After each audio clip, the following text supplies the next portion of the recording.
قصة رضا بين اثنين، بين مسلم ومسيحية، أحلف لها بالإسلام وتحلف بالمسيحية، هي واحدة من الأغنيات السودانية الجميلة جدا، تعود إلى العام 1976. كتبها الشاعر نجم الدين عبد الله الكرفابي من أبناء الكرفاب بالولاية الشمالية، وهي منطقة معروفة وادعة الظلال في الولاية الشمالية.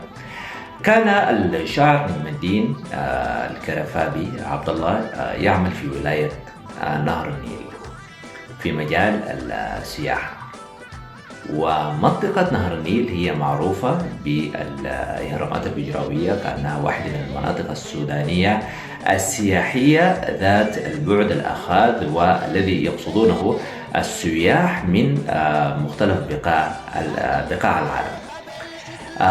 إذا عرف نجم الدين على واحدة خواجية هي جات من برا السودان للإهرامات كسائحة، وحصل بيناتهم نوع من التقارب والتجانس مع بيناتهم، وكانت هي معجبة بنجم الدين بحكم أنه هو في الولاية الشمالية وبحكم عمله، واداها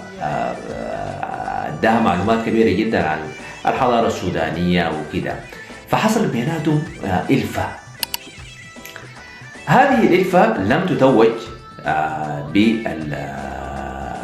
بالزواج، ولو انه كان في تقارب ما بيناتهم كبير جدا.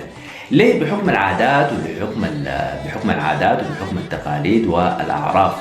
ومجتمعنا السوداني طبعا عنده عادات وتقاليد بتختلف من بقيه المجتمعات الاخرى، فأبى أن يواصل في هذه القصة العاطفية. تغنى بهذه الأغنية الفنان محمد كرم الله عليه الرحمة والمغفرة بآلة الطنبور.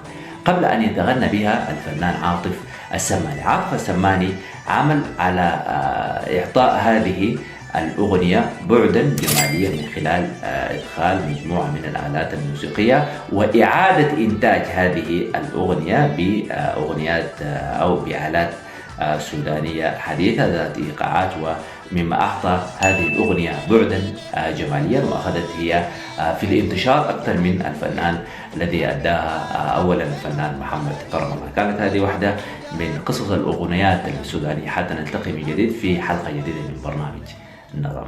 في ناس أملوا التاريخ قصصهم جاءت بطولي في أقصى الشمال شبيت هناك في كريم أصلي وأصوم وأهدي الناس وجيت من وسرتي صدري عريض صدر تربان كل سماتي ريفي عندي خشونة في صوتي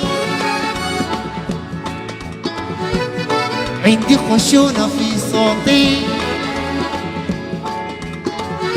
أجي والقاك بلا ميعاد زمامي في كليدي أجي والقاك بلا ميعاد زمامي في كليدي